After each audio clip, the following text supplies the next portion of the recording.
Oh, That the Lenapes were different from the Europeans, that they didn't believe in trade, they didn't believe in capitalism, they believed in sharing, they were generous people, and the Europeans interpreted this as being lazy, as being what they called indolent. And this whole idea of trade, this whole idea of capitalism, this whole idea of marketing, the whole idea of money, the whole idea of market, had nothing to do with the way the Lenapes lived. They were basically living in a communal society. All that we live with today in New York, all that was brought in from Europe. What the Europeans came upon with the Lenapes was a communal people living together, sharing, have no sense of owning anything, have a sense of basically hunting, gathering, using the land. And it was interpreted by the Europeans arriving as they were lazy. And the question I have for you is, have we really advanced? Has this really been an improvement? Did modernization help us?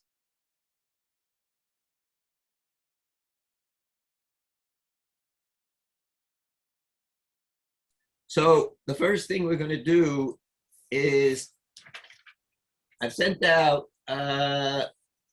these list of questions. Oleg, you want to put that on the share screen?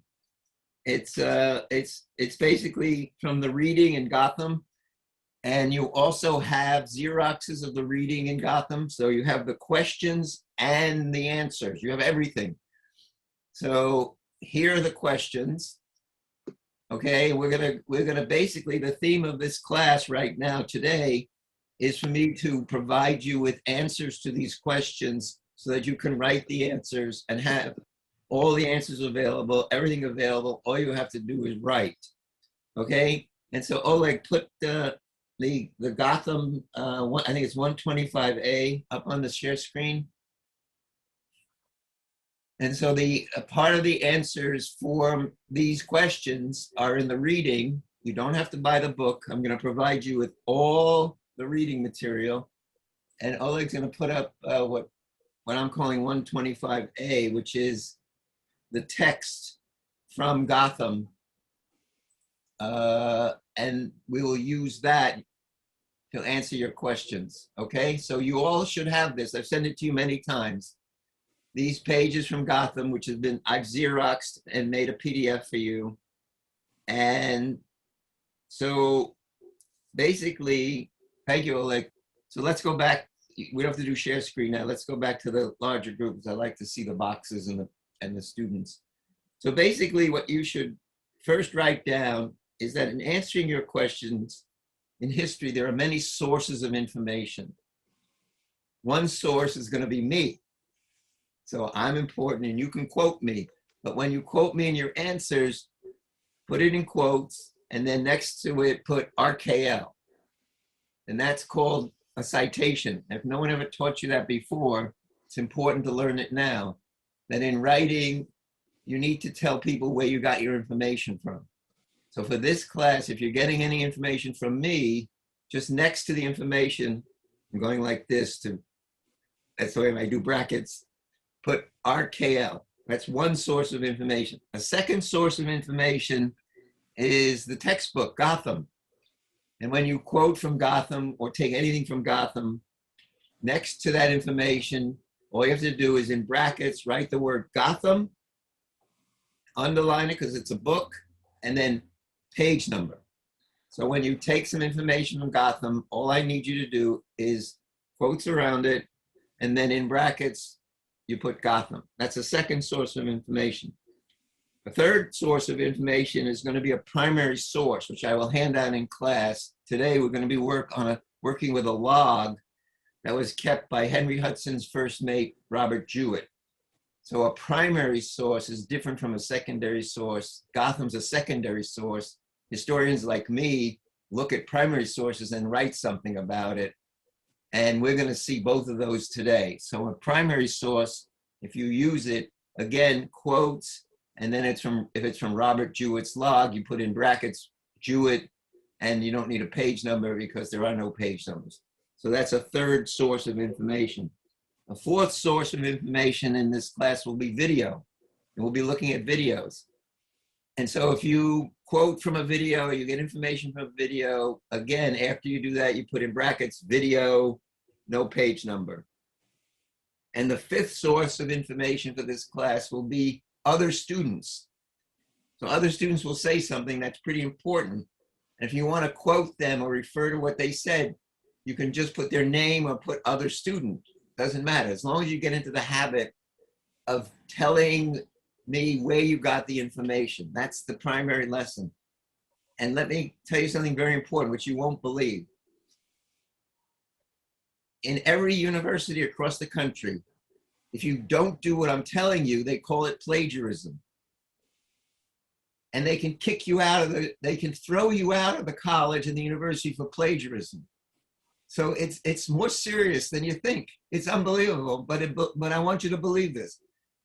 And it's a very important lesson that you're learning today. That you have to, when in writing, from this day on, in writing, not emails and not letters to others, but in writing, you know, for others to read, you always have to say where you got your information from. Or else the university and the college, CUNY or LaGuardia or Queens College or whoever's reading your work, we'll call it plagiarism, meaning that you wrote something and you didn't tell them where you got it from and you pretended it was your idea. So it's serious. What I'm teaching you right now is very serious. And you should write it down both in your mind and on a piece of paper. Always cite your source. Always cite where'd you get it from, right? And it's probably the most important lesson of the class. Now,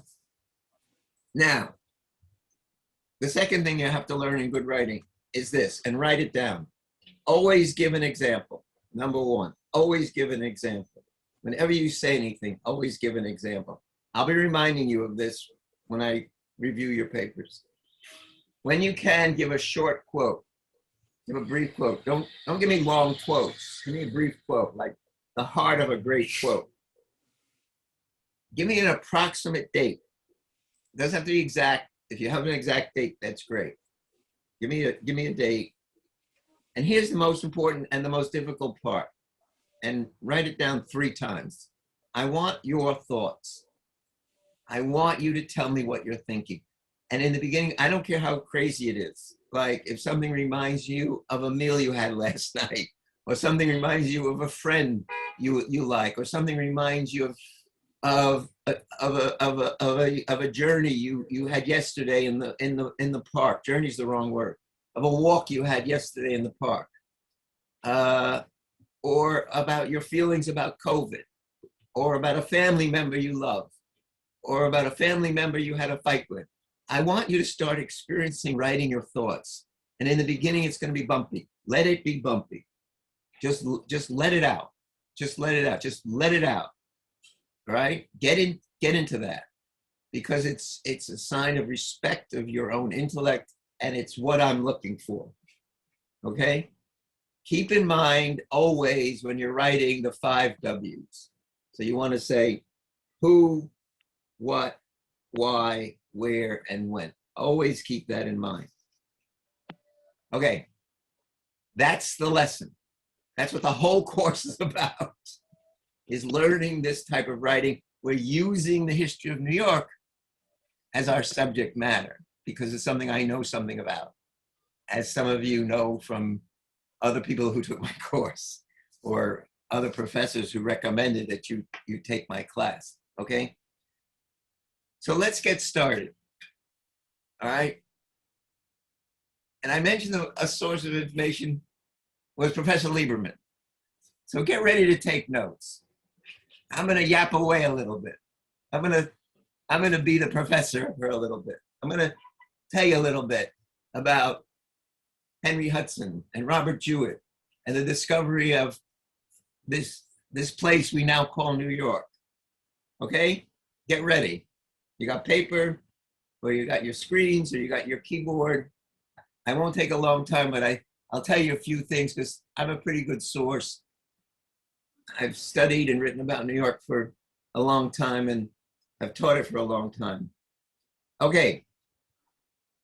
So if you remember one thing about the essence of the discovery of New York, if you remember anything about why, and someone says to you, how'd they discover it? Why was it discovered? You tell them, it wasn't discovered.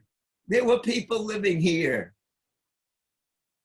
I mean, it's the wrong way to see it. You know, the way to see it is that Europeans were looking for trade. They were looking for money. They were looking to make money. And they came upon this area, which was totally inhabited by Native Americans, totally inhabited with people with their own language. The Lenape Indians were here. They were speaking a language called Algonquin. So it's wrong to talk about discovery. It's wrong to even use the word discovery. Columbus didn't discover anything. Hudson didn't discover anything. All they did, and this is very important, is found a place to make money. And if you remember something very important about New York's history, this has always been a place where people have come to make money. That's why people come to New York. They come here for jobs. They come here for opportunity. And that's why Hudson was sent here. And that's why Robert Jewett was part of Hudson's crew. It was the reason for the voyage. And where was the money? What were they looking for? What was the essence of this journey? It was to find the Northwest Passage. And maybe you've heard about this, the Northwest Passage. What does that even mean, to say the Northwest Passage? The background is simple. They were looking to get spices. They were in search of spices from an island off the coast of Australia called the Spice Island. They called it the Spice Island. And what was on this island? It was the most valuable and most sought after spice in the world. It was more valuable than gold. Nutmeg. That's what they were looking for, nutmeg.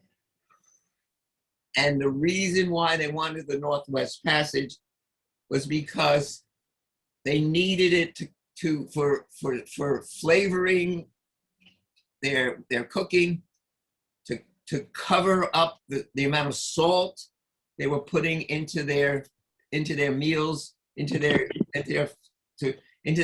flavoring as a preservative. And they also believed that nutmeg would prevent the plague. And at that time, the plague was like COVID. I'll give you a quote from a source. Millions were dying of the plague. The plague was a bacteria carried by fleas on rats. And the fleas would jump on you and bite you, and it was spread by these fleas, and millions of people were dying of the plague.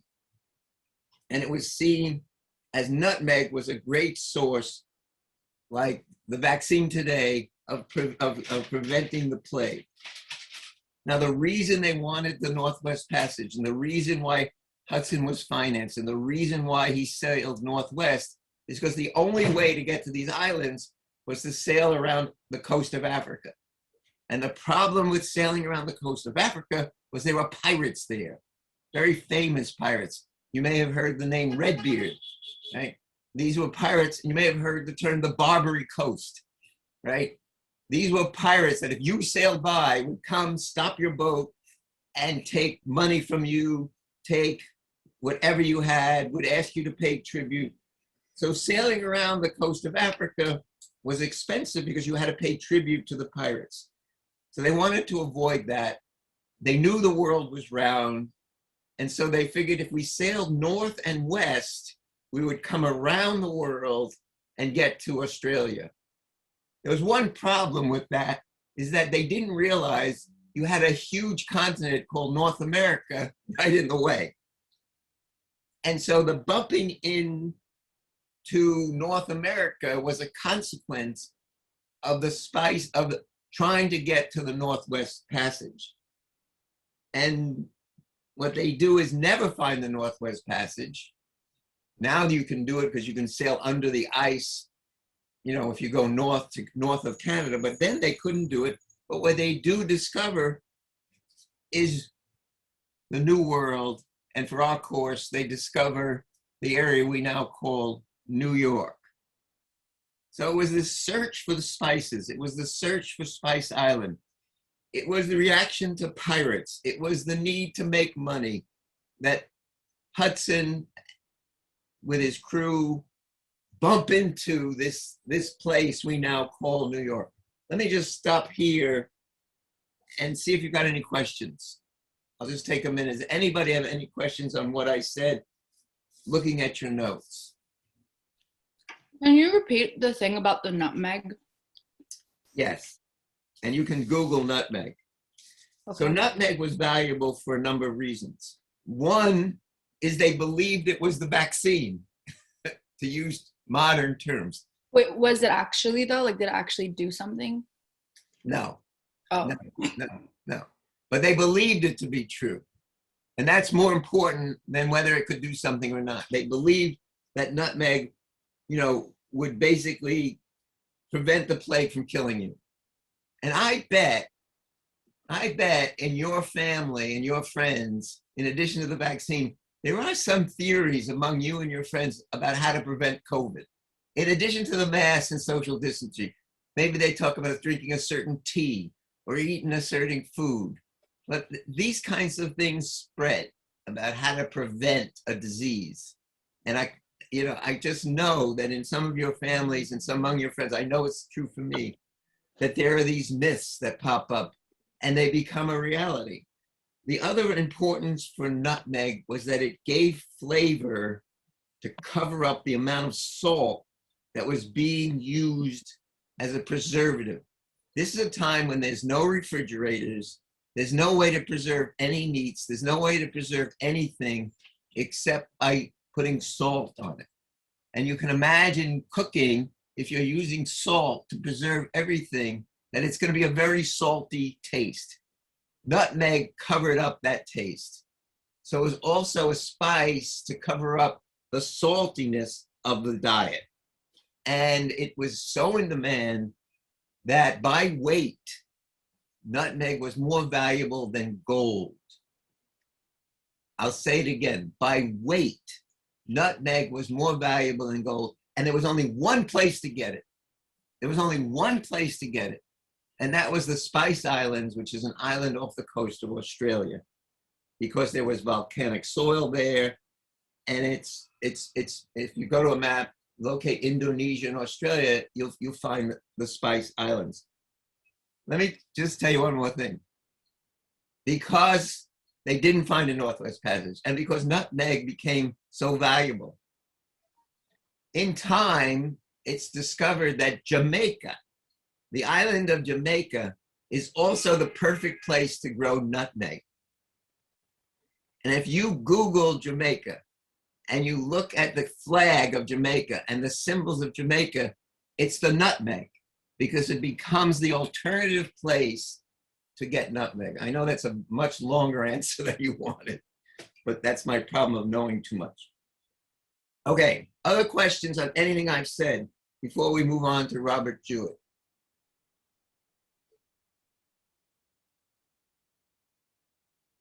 We good? Okay. So now what I want you to do is we're going to look at a primary. So that was me. Those of you who took notes, I hope you took notes. That's one source of answering the questions that you'll be answering for homework, these questions. That's Lieberman, RKL, right? Now we're going to move to the Robert Jewett handout. Oleg, it's 97A. And if you put it up on the share screen,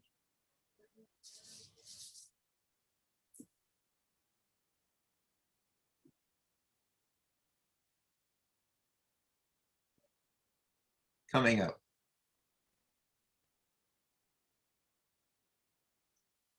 All right, let's go to the next page. You have the next, yeah, there it is. Okay, can you make it bigger, or is that as big as it gets? Because all I want to see is this paragraph on Robert Jewett. Okay, can everybody read that? You can put a thumbs up or something, or say something if you can't read it. Everybody can read it? Yeah, Okay. I can read it. Yes, Professor. Okay, so this is what we're going to do. We're going to read this paragraph together. I'm going to annoy you by adding things, and I want you also to ask questions. And in your notes, as we read this, I want you to think of three things. What are your thoughts? What are your favorite examples? And what would you quote from this paragraph? I'll say it again. In reading this paragraph, I want you to think of three things. What are your thoughts in reaction to this? Here goes an ambulance. Sorry about that. All right, what are your thoughts? What are the examples? And what are the quotes? So to start us off, Camilla, will you read the first sentence? Yeah. Robert, how do you say it? Robert Jewett. Jewett. Robert Jewett was an officer on board the Half Moon with Henry Hudson and had been a mate on Hudson's previous voyage. All right, let me just add to that. The Half Moon is the name of the boat they sailed on. This was not the first voyage for Hudson. I think this was the fourth voyage. Hudson, after discovering, not discovering is the wrong word, but after finding this area we call New York, goes back up the coast, convinced that there's a Northwest Passage, tries to get inland, ends up in what's now called Hudson Bay up in Canada. It's getting to winter. The crew realizes they're gonna die. They're gonna get frozen over. So there's a mutiny. Hudson and his son and a few other men are put in a smaller boat. They leave them in the bay. They go back to Holland, and Hudson is abandoned. He probably dies. No one ever knows what he looks like. But there's a whole literature that springs up about Hudson and the myth about Hudson, and that Hudson lived, and that Hudson and his crew roamed Canada and came to upstate New York. And if you've ever heard of the tales of Rip Van Winkle, they're based on the myth of what happened to Hudson. Okay? All right. Camilla, do you want to read the next sentence? Okay. He kept a written record of his observations in the form of a personal diary. Okay, that's a primary source, and we'll be reading that primary source soon. Brian, you want to take the next sentence? Wait, I have a question. Yeah, great. Is what do you put on the parentheses for this source? This source is basically, call it Robert Jewish of Limehouse. You see what it says there, Robert Jewish of Limehouse? Uh-huh. Just put that in brackets, and I'll know where you got it from. Of So what house? Sorry, I'm sorry. you see it up top here, Robert Jewett. Oh, yeah. I Yeah. see. Okay, Use cool. that. Thanks. You're welcome. That's why they give me a salary. Anybody else have questions before I move on? Brian, you want to read the next sentence? His journal? Yeah. His journal is the only surviving account of the 1609 voyage. Read that again, Brian. It's great. His journal is the only surviving account of the 1609 voyage. So I don't know how to emphasize this more, but the only thing we know for sure, this is so, I mean, as a historian, it's almost emotional, but the only thing we know for sure about Hudson is from the journal that Robert Jewett kept. And you'll be reading that soon in class. Everything else is based on that. Everything is based on this journal. And I have excerpts from it for you to read today. This is what we know about Hudson and about the discovery of what we call New York. Very important. Brian, read the next sentence, please. Okay. Jewett's daily journal entries provide us with a first-hand description of the voyage from the Netherlands north to Nova Zembla, Right, across the Dutch Atlantic Ocean. Go ahead.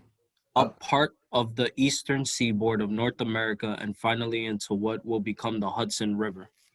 Okay, so no surprise, the river that they find is named after him. That's very recent, meaning it's 300 years after 1609, 1909. There's a big celebration in New York, and they rename the river, and they call it the Hudson River. Before 1909, it was called the North River. And you can find maps that basically say North or Hudson River. And I have to tell you something. I interviewed people, because I've been doing this a long time. When I first started teaching at LaGuardia, I interviewed people who were alive before the 1930s and the 1920s, and they still called it the North River. It's like, it's like this Ed Koch Bridge, the Queensborough Bridge. We all call it the Queensborough Bridge, right? Even though it was renamed.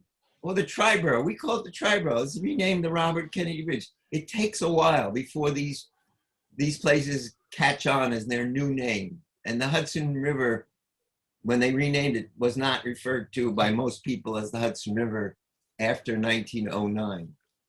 Louis, you want to take us to the next sentence? He vividly writes. You have to unmute yourself. Oh, sorry. He vividly writes about navigational observations, natural resources, geographic features, encounters with Native Americans, items of trade, and the volume of this explored area for future settlement. Louis, you should be a radio announcer. You have such a great voice. Had anybody ever told you that? No. I really. Wow, so mine wasn't. No, just kidding. yours is good too. But Yeah, Louis, I feel left out. But Louis, I don't see your face. I mean, the thing is, here, Carmela, the difference is because I was looking at you and listening to your voice. With Louis, I see his face, and then listening to his voice, and whoa, what a voice! What a voice! Nice. Okay, you better read that again because I was very distracted by your voice. Well, you want me to read it again? Read the whole thing again. Yeah. Okay. He vividly writes about navigational observations, natural resources, geographic features, encounters with Native Americans, items of trade, and volume of this explored area for future settlement. And let me just say, that's what most of what he writes about, because that's why they took the voyage. They took the voyage to find items to make money on. What were they going to make money on? Natural resources, right? Items of trade. What's of value? Listen, they didn't care about settling here. I'll make a leap. All right, this is my thought. You ready? And this is an example of my thought. I don't think anybody thinks of settling here. I think that's the tradition of New York. People think of coming here to make money. I'll tell you, these are my thoughts. I'm allowed. I'm giving you permission to, right? Because I'm saying I want your thoughts. But in looking at the list of what Jewett writes about, he's not writing about, oh, this would be a good place to live, right? This isn't Boston, where they write about when they go to settle Boston, how this would be a city on a hill. It'd be a great place to live, right? This is New York. We don't talk about this place as a great place to live. It's too expensive. We talk about this place, you make some money, you get a job, and then, you live somewhere. What's that? And then you leave. And then you leave. Look, all right, here's something. If they're around, talk to your grandparents or someone of your grandparents' age who was not born here. Ask them if they ever intended to stay. I wouldn't say more than half because they say, no way, I came here, get a job, make somebody, I was always intending to go back. In fact, I bet most of your grandparents or your parents still have some land to go back to, all right? Do a little family interview and let me know, write me an email in terms of what you discovered or let me know in the next test. Brian, you want to take us home? Jewett would accompany Hudson? Yeah, I got it. Jewett would accompany Hudson on his fourth journey in 1610 and was linked to the mutiny that resulted in Hudson's demise.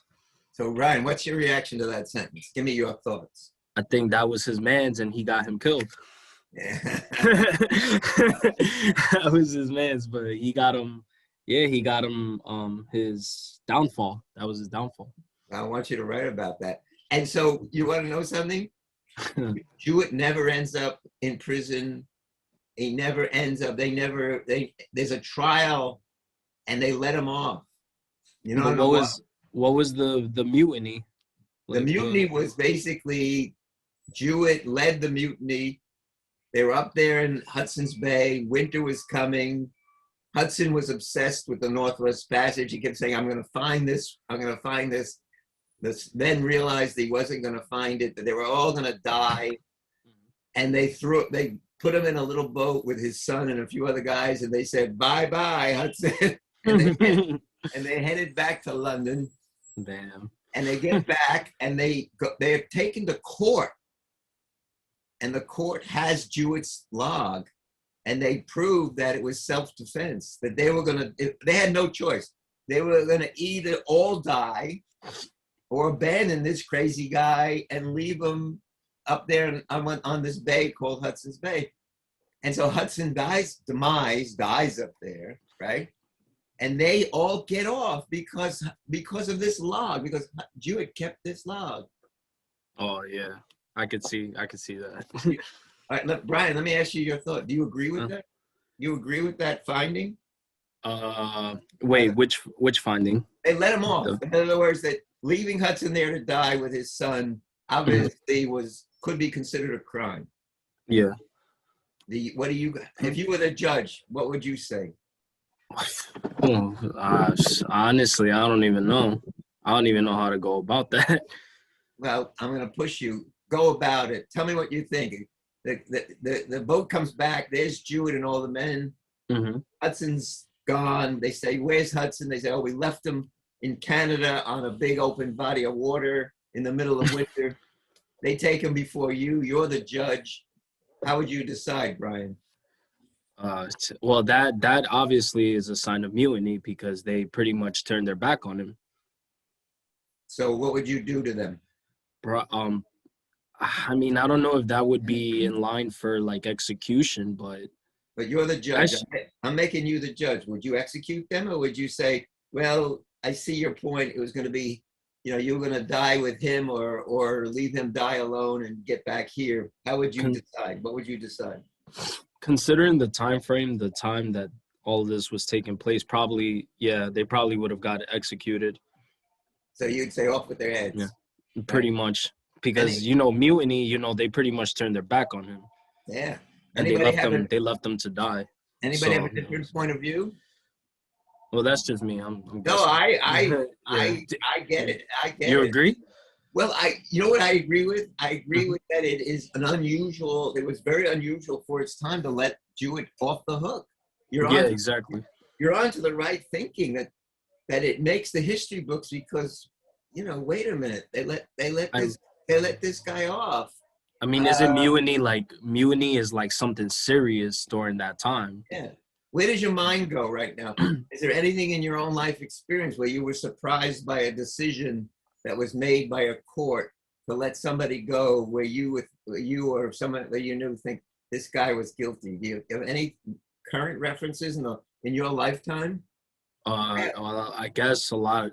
Maybe like the officers that were killing, unarmed people. You could use that as an example. Yeah, and I wish you would when you write about it. And they were let off the hook, even though they were clearly, maybe like the Rodney King thing as well, Come on, you've got it. That was like in plain sight. Like you could clearly see that they're guilty, but they got let off the hook. Now, I want you all to listen to Brian because this is the most important part of writing. Mm-hmm. It's don't just stay with Hudson. There's so many examples. Don't just stay with Jewett, but jump off from it. Jump off from it to your own thoughts, your own life experience. Start with Hudson, start with Jewett, and then make that leap that Brian just made. Okay? I have reference to that. Go ahead. Well, my cousin, she got run over on the way to school. It was a hit and run. And he was the person who ran her over was already fleeing from the police. So the fact that the person who ran her over was already fleeing from the police, then made a left turn, ran my cousin over. And the fact that they only gave him 3 years of to pay time is pretty much how you say it,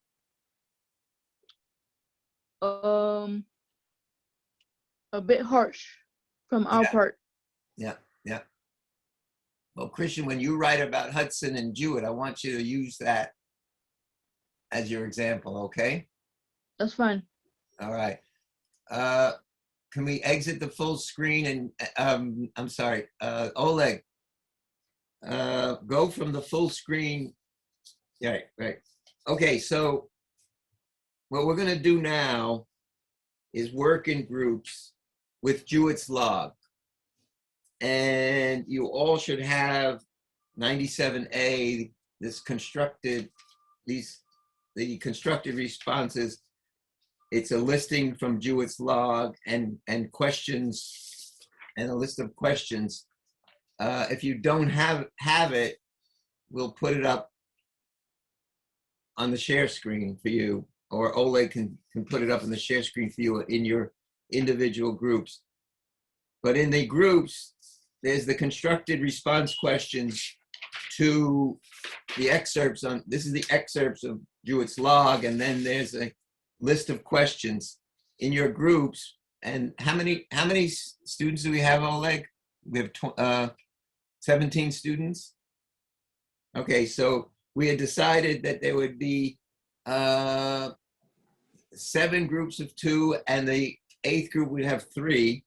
In your group of 2 or 3, there are 4 questions. Right? Just answer the first 4 questions. The answers to those questions are all in the log. They're all in the log. All right. So if you don't have this, Oleg can send it to you by email. I've been sending it to you. You should have it. It's 97A is the document we're looking for. But if you don't have it, you should let Oleg know. He'll send it to you. So at this point, Oleg's going to divide you up into groups, 7 groups of 2 and 1 group of 3.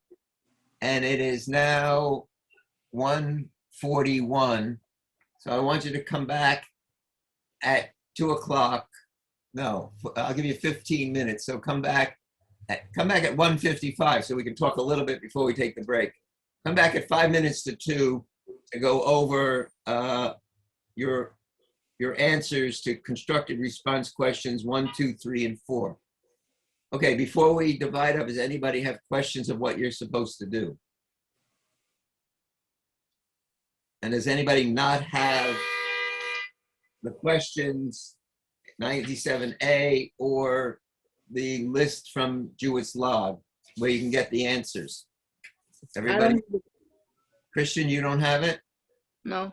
All right, Oleg will send you 97A. No problem. I'll take one too. I'll take one too, please. Who else needs one? Me, Atta. I have it. I got through your email. You got it. Okay, so we have 2 students who need 97A, Christian and Atta. Okay, Oleg. I have to send right now. Yeah, they'll need it for the work they're doing in their group. Or Christian, hold on. Christian and Atta need 97A. Everybody else seems to have it. But if Christian and Atta I think I need it as well. Joseph needs it too. Okay. Joseph. All right, we'll Okay, I open a group and I will send it. Hold on. Okay. So Open now one. you're going to divide up into groups of 2 or 3. Most of you will be in groups of 2. Answer the first 4 questions of 97A based on Jewett's log, and I'll see you at 5 minutes of 2.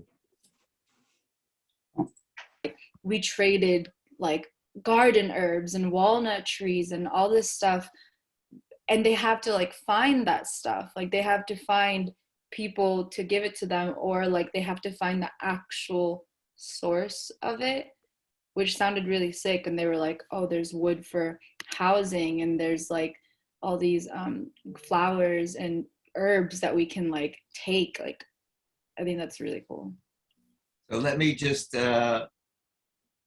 applaud Carmela for not just sharing her thoughts, but relating it to her own life experience today, because it's exactly the kind of writing I want you to do. And let me throw it out to you. Anybody, what would be the quote, if you quoted Carmela in your writing, what would be the quote or that you would use in your writing? I'll open it up to everybody. Anybody wants to take a stab at that? You know, Gotham's a source, Lieberman's a source, Jewett's a source, now Carmela's a source. So in everything she said, was there something that got to your bones that you would refer to in your own writing?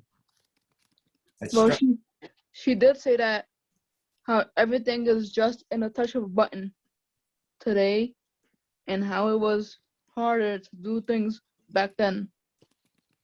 And then, Christian, she gave one or two examples, right? Yes. Like what? Do you remember what the examples she gave? Ordering food at a button. And what was the example from Jewett's log? I'll have to get back on you. You don't have to go back. She's right here. I said it was like they would find wood from the trees to build actual housing, or if they wanted spices and herbs, they would find it from the bushes and the trees and all the forests and stuff. But nowadays you can click on Amazon and you have 1-day shipping. Guilty. Christian and everyone else, did you get that down? Because this is using history and relating it to your present and giving examples and giving this is everything I want in this class. If you're all linking into that, you have Carmela right here, you can ask her questions. Okay, so we're gonna take a break. Thank you, Carmela, and thank you, Christian. We're gonna take a break, it's 2 o'clock, we're gonna come back at 2:15. While you're on your break, I want you to think, who was this guy Jewett? What did they really discover? And what impact did that have on my life today in New York? Just think of those things, because we may be writing about that when we come back. Hint, hint, hint. Okay, see you in 15 minutes. Oleg, thank you for getting everybody set up. And everybody, enjoy your break, get a bite to eat, do whatever you need to do, walk around, definitely stand up and wiggle. And I'm gonna do the same thing because I have a bad back. And I'll see you in 15 minutes. 2:15, we'll come back. Thank you all. Nice to see you all back. Okay, so the theme of today is learning about sources, what to do with those sources, how to write about history using New York City's history as our jumping off point. So just to review, you've had sources, you had RKL blabbing away about the spice trade, about the reason for Hudson's voyage. You had Jewett's log. You had Carmela's response to Jewett's log. Louis, was that you who talked about Rodney King? No, that was me. Brian, that was you? Yeah. All right, so you had another source was Brian. All right, so you have me, Carmela, Brian, Jewett, 4 sources, right? Now we're gonna have a 5th source, a video, a brief video. Okay, and when you watch the video, just jot down what in the video gets to your soul, gets to your heart, gets you thinking. And then after the video, I'll come on and say a few words. So Oleg, could you run the video and on a share screen? And I will mute myself.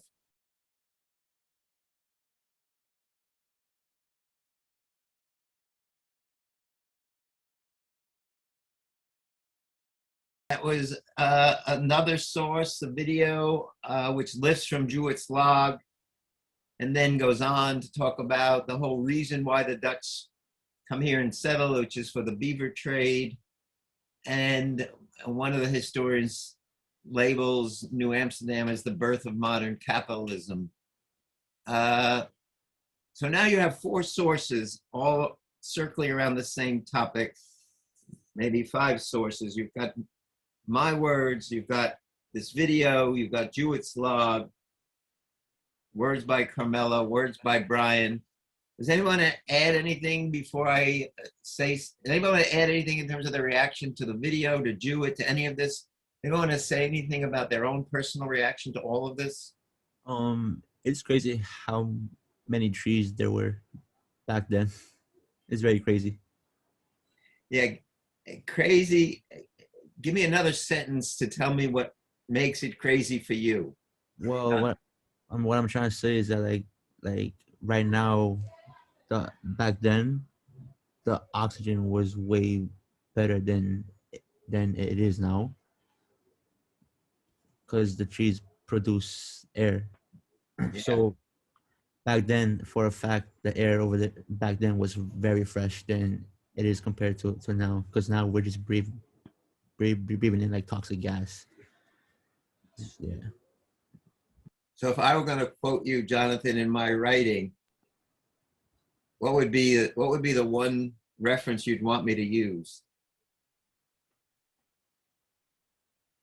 I don't know. Huh? I don't know. Well, for me, it was you're connecting to the past in the most basic sense of breathing. You know, that your link to the past as a historian was almost a history of taking a deep breath.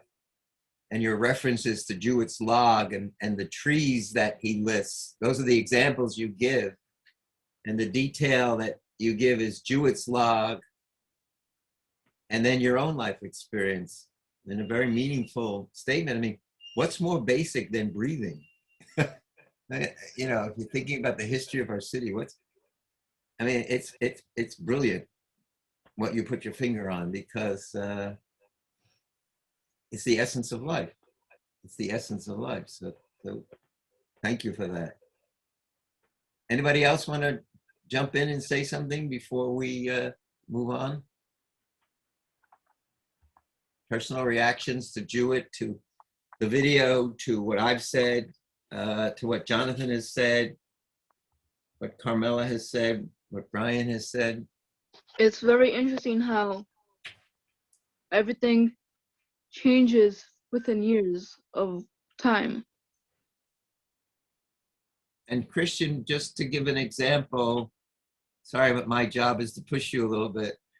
To give an example, what is one change that really gets to your soul?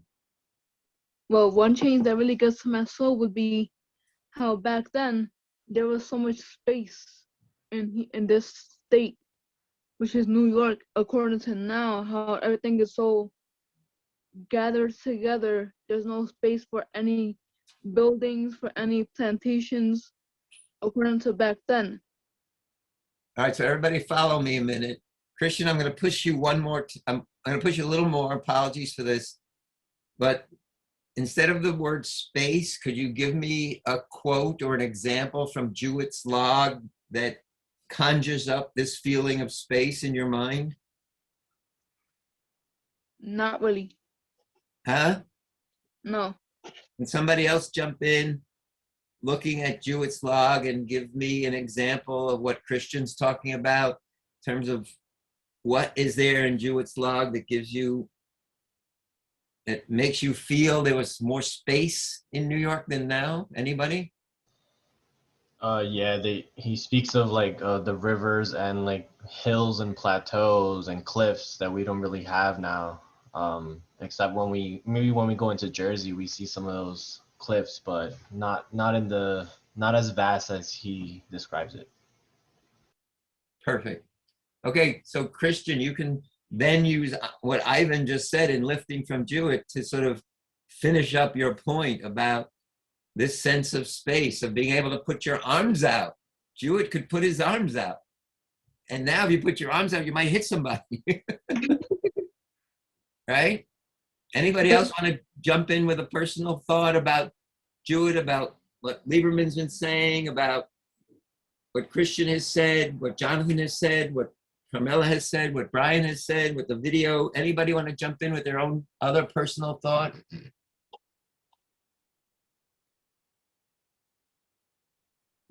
Why did they change the name to Manhattan? Who is that? Me, Tiffany. Tiffany. Why did they change the name to Manhattan? Do you remember seeing it in the log?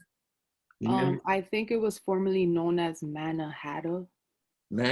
He says here on October 2nd, 1609. It's okay for me to use a date because I'm looking at it. And can somebody look at that?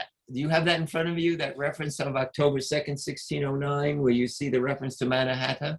Yeah, it says it's the last sentence in the. And read it to me. For they be all burnt, and the other places are green as grass.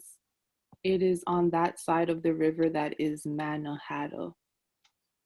Okay, so what's your reaction to that sentence in addition to your question? What is he talking about? Where is he standing, first of all? He's looking across the river. So where is he standing? It's like an island. Huh? Manhattan is like an island. Manhattan's like, but I think he's standing in Jersey, right? He's talking on the other side of the river. So Manhattan was an Algonquin word, and there are two interpretations of what it meant in Algonquin, the language that the Lenape spoke. One was that it's an island of two hills. So if any of you like to ride your bicycle and you start at the Battery and head north on Broadway, head north, you're gonna know that the island dips down at Canal Street and then comes back up. And then 125th, it dips down again and comes back up. And during high tide, Canal Street, named after a canal, the island actually divided into three parts. At high tide, there would be the section below Canal Street, because Canal Street was filled with water. There was actually a canal going through. Then from Canal Street to 125th was the second hill. And then you had 125th Street, which those of you who ride bicycles know you've got to dip down at 125th and come back up. And then after that, you have the third part. So to some historians looking into this, Tiffany, it was the island of hills. They say two hills, I say three hills. There's somebody outside my window. And the other interpretation, Manhattan to Algonquins, meant island of inebriation, island of drunkenness. That everybody on the island would get drunk. And you can pick either one you want, but that's the short answer to your question. Anybody else? One of those is still true to this day. What's that? Which one? the island of inebriation. All right, you ready for this? You're gonna like this, Ivan. Under the Dutch and into the British, on the island of Manhattan, there were more bars than churches. There were more saloons. There were more saloons than churches. Okay, you ready for this? We talked about the Queensborough Bridge, right? So the Queensborough Bridge opens in 1909, right? I think we all read about that. When the Queensborough Bridge opens in Queens, there are more saloons than churches. I don't know if that's still true today, but it was true for Manhattan and Queens, and I'll leave it at that. Any other questions, comments? Okay, so what I want you to do for the next 11 minutes, I want you to write an email, send by email to me what's in your soul. In other words, what have we said? What have I said? What did Jewett say? What did Carmela say? What did Brian say? What was in the video? What did Christina say? Or Jonathan? Or what did Ivan add? What has been read about and said so far in this class that gets to you, that stirs you, that makes you think. I want you to write that down because that makes the best writing. Make sure that when you write this to me, you give me some examples, right? As I pushed, remember I pushed Christian and then Ivan jumped in. Give me the details of what it was that got you thinking. I want examples, okay? So I want your thoughts. If you want to put in a quote, fine. And make sure when you give me the examples or you give me the quote, in brackets, you give me the citation, where you're getting it from. But at the heart of this, for the next 10 minutes, I want what has gotten you, what has made you think, whether it's made you think of Rodney King, or it's made you think of breathing fresh air, or it's made you think of space. I'm just repeating what others have said, but you get where I'm going? I want to take 10 minutes. It's now 2:35. So in 10 minutes at 2:45, I want you to email it to me. All right. And I want you to write what's inside you in your reaction to what we have been reading and what other students have been saying. Questions? Okay, go for it. You got 10 minutes and then email it to me. So we have to reflect on just today's class or the previous classes as well? Do whatever hits your soul, I'll be receptive to. I want you to get inside yourself and give me what's inside of you and your reaction, and then use examples from this class or the last class, but use some detailed examples. Give me the citation or where you're getting it from. The best writing is what's inside of you and how you're reacting to this information. Okay, as you saw with other students, with breathing, with space. I'll stop. Thank you so much. All right. All right, so you did your writing, you emailed it to me?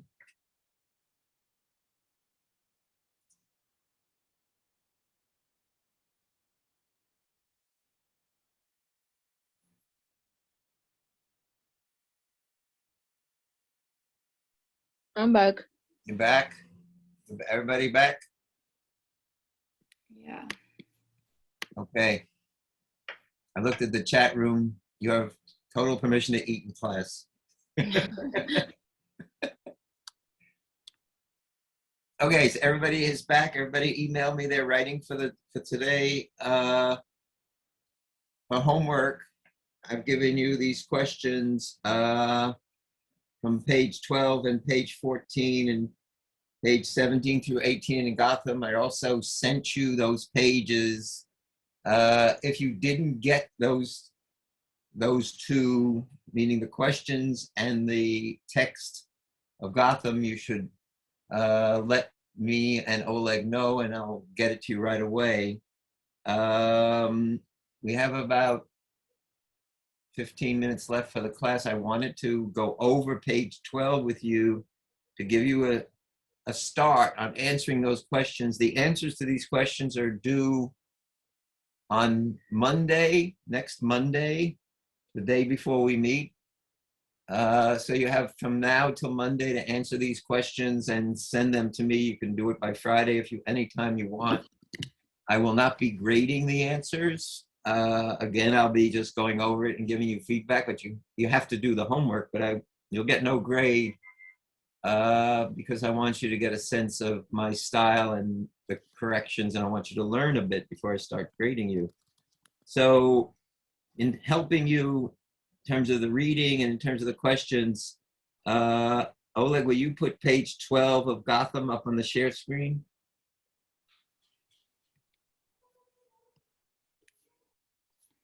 Great. And so the questions on page 12, remember, I want you to give me, when you give me a quote from the page, I need the page number and the name of the book, Gotham. And always, when you give me an answer, I need your own thoughts. So question 1, Why did the Europeans prize beaver furs? Give 3 examples. List 3 illnesses that beaver oil cured. How would Europeans cure drowsiness and idiocy? Give 3 examples of how the fur trade undermined the Lenape way of life. Do you agree? This is page 12. Atta, can you start us with reading furs had always figured importantly? Sure. Go ahead. All right. Furs had always figured importantly in the European luxury trades. Beaver in particular was highly prized for both its soft, deep pelts and its alleged medicinal properties. You want me to say the whole thing? Yeah, go ahead. As Adrian van der Donck would explain midway through the 17th century, beaver oil cured rheumatism, toothaches, stomach aches, poor vision, and dizziness. Beaver testicles rubbed on the forehead or dried and dissolved in water made an effective antidote to drowsiness and idiocy. All right, stop right there. So, in answer to the question of how would Europeans cure drowsiness and idiocy, what do you say? What's your answer? Oh, my answer? Yeah, what did you get from the reading? Midway through the century. How did Europeans cure drowsiness and idiocy? They used beaver oil and rubbed it on their foreheads. Beaver oil? I'm sorry, I'm reading that. Give me 1 second. Beaver oil, as Adrian Wonder, would explain midway through the 17th century. Beaver oil cured rheumatism, toothaches, and dizziness. Yeah, it says beaver oil cured dizziness. Beaver oil cured rheumatism, toothache, stomach, poor vision, and dizziness. And how would you cure drowsiness and idiocy? You rub it on the forehead or dried and dissolved in water. And what does the it refer to? I am so sorry. I'm lost right now. Beaver testicles. Who's that, Jason? Yeah. And what's your reaction to that, Jason, other than the humor in it? What? And it is humor. But what else do you find there that's interesting? I don't understand the part where you would rub it on your forehead and it would cure something. Like, I don't understand that, because if the doctor did that to me, I would like leave. You feel me? Like, that's weird. Yeah, it's weird. But let me ask you a question, Jason, and everybody else. In your family, your parents, your grandparents, when you or your brothers and sisters, when they get sick, don't you have particular family cures for things? Yes. You said yes. Me, Tiffany, again. Yes, we do. Yes, we do. It's weird stuff. It doesn't even make sense. It's not logical. Give me an example. Give me an example. I mean, as we all read, beaver testicles, rubbing them on your forehead is crazy and doesn't make sense. What's the example from your own household that's crazy and doesn't make sense, and yet you do it? What is it? Vapor rub. Yeah, vapor. Vapor rub. You have a cold. Put it on everything. That's Spanish. That's Spanish. Put People it use on that your for forehead, everything. on your nose, on your throat, on the bottom of your feet. All right, you get it? Let me tell you a personal story. My grandmother, whenever I was sick, in addition to Vicks Vapor Rub, she would get chicken fat and onions and garlic. And she'd mix up chicken fat, onions, and garlic and rub it on my chest. And then put a shirt over me and send me off to school. And you can imagine what I smelled like. Arriving in school with a cold, and I had chicken fat, onions, and garlic rubbed on my chest by my grandmother whenever I was sick. That's my own connection to beaver testicles, and I'm sure every one of you has some link to what I'm talking about. You get what I'm saying? So basically you're saying is you're a popular kid and back in school. Well, I'm saying is that what you're reading here on page 12 of Gotham, although when you first read it, we laugh and we go, oh, that's so silly. But then you personalize it and you say, wait a minute, in my own personal life, I've got something similar. And that's the point I want you to make when you're answering that question. Okay?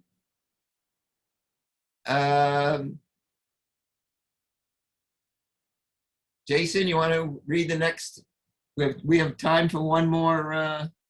Yeah, we've got 7 minutes. Jason, you want to read traditionally most of the? Sure. Traditionally, most of the fur marketed in Europe came from Russia. Trapped in Siberia or along the shores of the Baltic, they were dressed and marketed in the ancient city of Kiev. But when French explorers and traders opened the St.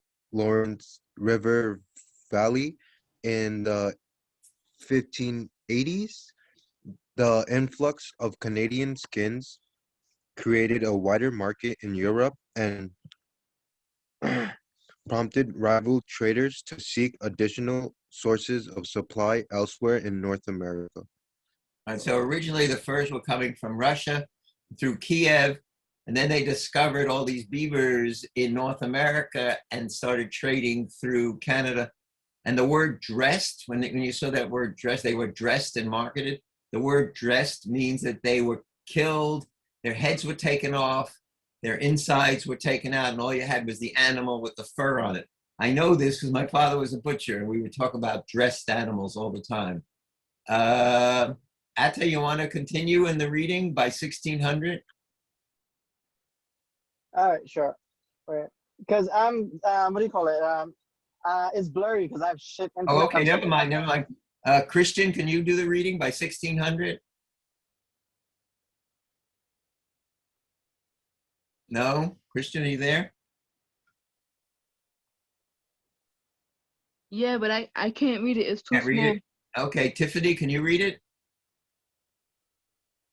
Yeah, by 1600, exchanging beaver and other pelts for European wares had become routine for at least some Indian peoples along the Atlantic coast. The Lenapes undoubtedly among them. European trade goods from the 1570s have returned up in habitation sites well into the interior of New York State, and Dutch traders claim to have frequented the lower Hudson Valley as early as 1598, but without making any fixed settlements, only as a shelter in winter. All right. So what this is saying is that long before Hudson, long before Jewett, in the 1570s, keep in mind that, that the Jewett log is 1609. This is the 1570s. They knew about this place. They were trading along the coast. The Lenapes, were trading with the Europeans. They have done digs and found European goods in New York State among, in the archaeological digs. So it isn't that they didn't know anything, and Jewett's just reporting back, which would further stimulate more interest. There was no fixed settlement, but keep in mind that this is not a time of discovery. This is a time of getting the word out that this was basically a place where they could rip the place off of its natural resources and do a lot of trade in Europe. So, Sakar, you want to do the final reading? Not all Lenapes were anxious to do business?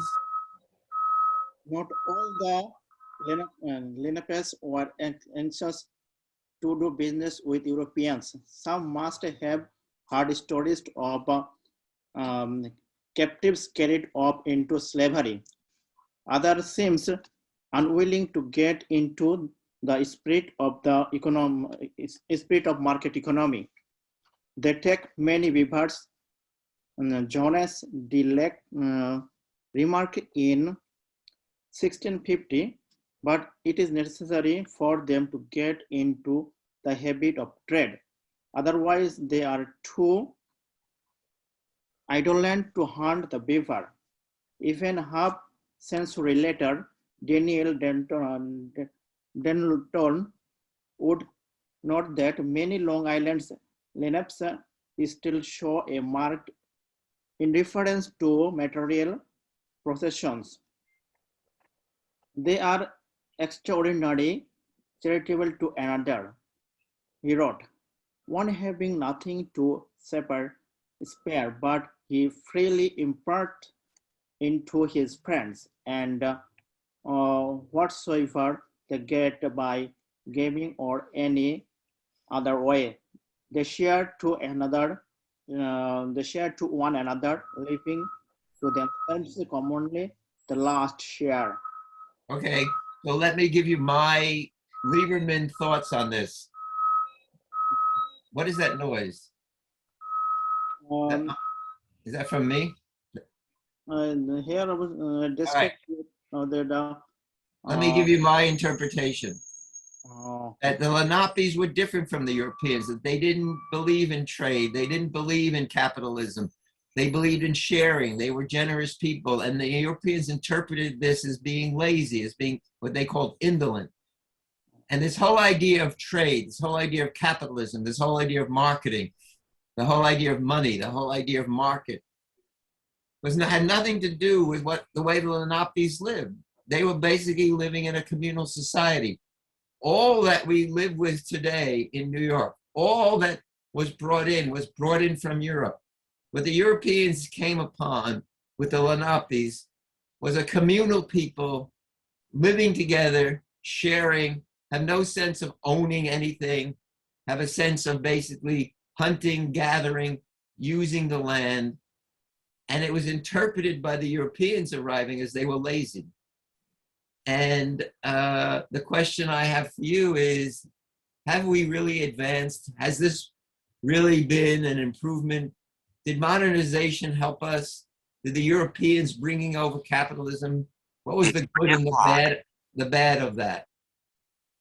So I'll leave you with that thought. Anybody have any questions on what we did today? Professor, I have a question. This homework, do we have to email it to you or is for the next class? I want you to email it to me by Monday.